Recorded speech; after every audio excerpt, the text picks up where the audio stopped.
Oui, qu'est-ce que vous préférez dire Écoutez, je vais surtout répondre aux questions qu'on me posera. Je viens dire tout simplement que je ne comprends même pas ce qu'Éric Zemmour fait devant un tribunal. Je suis un partisan de la liberté d'expression la plus totale. J'ai eu des pires problèmes avec Éric qui m'a traité de tous les noms d'oiseaux. Jamais j'ai imaginé le poursuivre. On ne poursuit pas les gens.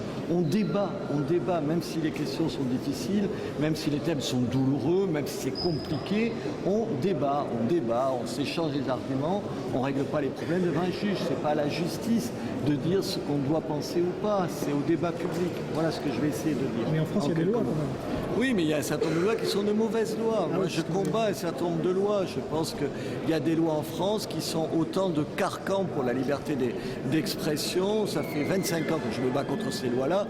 Je ne vais pas changer. Je ne défends pas ce que dit Éric Zemmour. Je défends le droit d'Éric Zemmour comme de quiconque de dire un certain nombre de choses, y compris de choses avec lesquelles je suis foncièrement en désaccord. Voilà, j'ai témoigné pour tout un tas de gens qui sont à l'opposé de ce que dit Éric Zemmour. Je le fais systématiquement parce que je suis attaché à la liberté d'expression. Est-ce que pour vous, il a enfreint les lois existantes? C'est ça la question d'aujourd'hui. Il a enfreint les lois existantes? Non, je ne crois pas. En plus, en l'occurrence, parce que je crois que... Vous savez, moi je fais de la télé tous les jours. La télé, elle produit des raccourcis, elle produit des formules à l'emporte-pièce qui, sortissent de leur contexte, peuvent faire dire à quelqu'un le contraire de ce qu'il pense. Je pense qu'il paie ça. Mais sur le fond, factuellement, il a raison en plus. Alors ça peut être choquant, ça peut être blessant pour des gens. Reste que factuellement, ce qu'il a dit est exact. Maintenant, évidemment, on peut en tirer des conséquences que ni lui ni moi n'avons envie de tirer. Quand on dit aujourd'hui, parmi les trafiquants, il y a une majorité de Noirs et d'Arabes, c'est l'évidence. Est-ce que ça veut dire que les Noirs et les Arabes, dans leur gène, ils seraient trafiquants? Évidemment pas. Moi, j'ai passé 25 ans de ma vie à défendre justement les gens dans tous ces pays-là. Alors, je ne vais pas dire ça. Simplement, je crois qu'on lui fait un mauvais procès, un faux procès. Une fois de plus en France. Est-ce que vous pensez que les associations qui l'accusent sont en partie responsables de la limitation de la liberté d'expression? Absolument. Je pense qu'aujourd'hui, il y a une loi que j'ai soutenue. Alors, je vais dire que c'est un mea culpa qui consistait à dire les associations, vous savez, elles peuvent se saisir, elles peuvent être partie prenante de tout un tas de procès. Aujourd'hui, il y a une dérive folle. Chacun défend son territoire. Ça veut dire que vous ajoutez les territoires des uns et des autres et vous finirez par plus rien dire. Parce que vous parlerez de l'homosexualité, il y a des associations homosexuelles qui ne veulent pas que vous disiez telle ou telle chose. C'est pareil avec les associations antiracistes, c'est pareil avec d'autres associations, c'est insupportable. Moi, je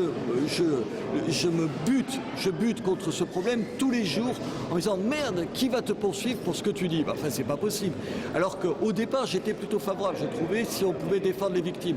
Enfin, on va faire un culte des victimes, c'est insupportable. Donc est-ce que votre solution, c'est d'arrêter la subvention des associations? Non, c'est de changer la loi qui fait qu'aujourd'hui, n'importe quelle association peut poursuivre pour n'importe quoi et à des gens qui l'entendent et qui l'entendent dans un sens restrictif.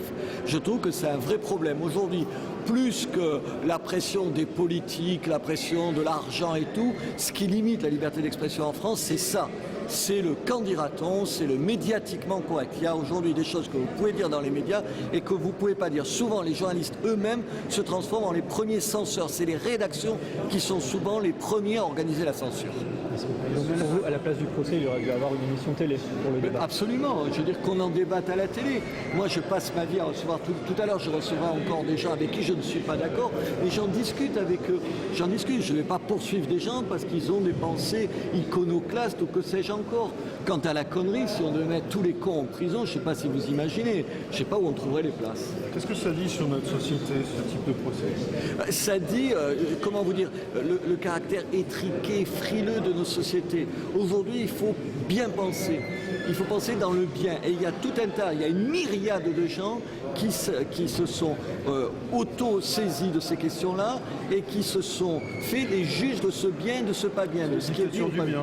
C'est la dictature du bien. Alors j'en parle d'autant plus facilement que j'ai dirigé pendant 25 ans une organisation de défense des droits de l'homme qui, d'une certaine façon, pouvait être tentée par ça.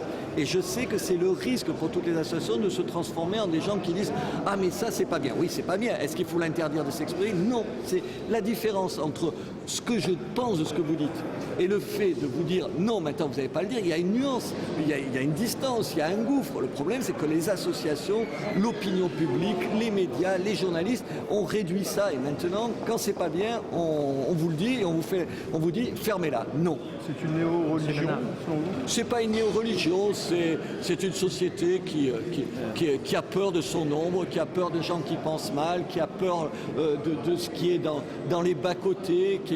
Ça se combat, les mauvaises idées, ça s'interdit pas. Je veux dire, il y a des gens qui disent des absurdités, vous les combattez sur le terrain des idées. Ce sont des idées. Alors on a transformé en France les idées, vous avez compris, en crime ou en délit. Non, c'est pas la même chose. En l'occurrence, c'est pas pour Éric que je parle, parce qu'il dit c'est autre chose.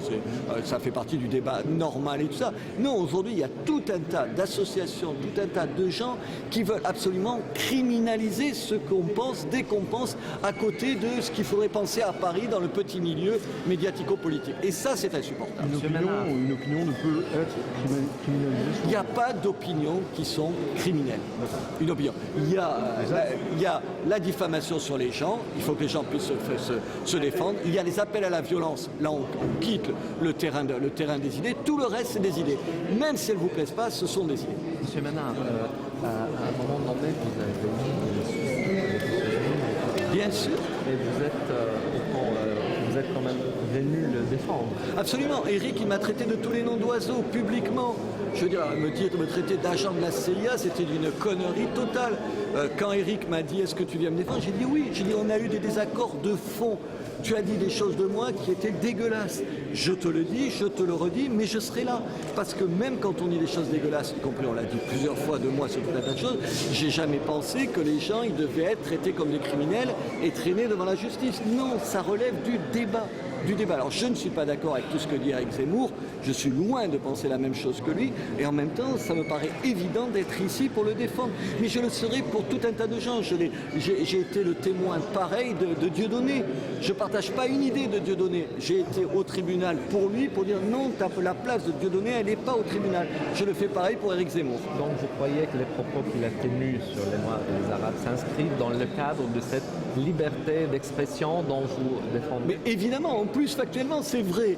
Alors vous pouvez trouver que formuler comme c'est formulé, c'est maladroit, c'est malheureux, vous en pensez ce que vous voulez. Reste que ça fait partie du débat. Évidemment que ça fait partie du débat.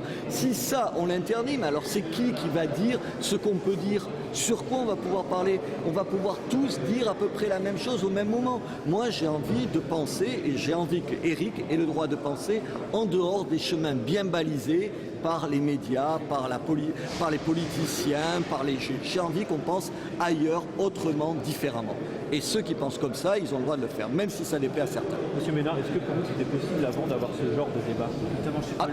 Mais bien sûr, mais moi il y a 30 ans que je suis journaliste et j'ai vu sur le terrain de la liberté d'expression les choses se racornir, se rétrécir.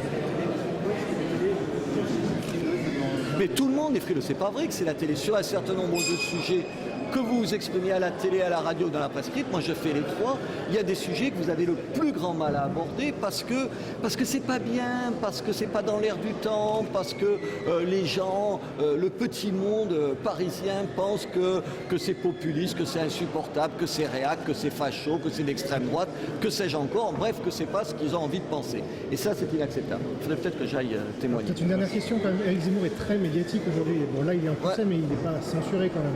J'ai pas dit qu'il était censuré. J'ai dit que... Il a beaucoup la parole. Oui, et qu'il continue à l'avoir beaucoup, je le souhaite. Très bien. Merci.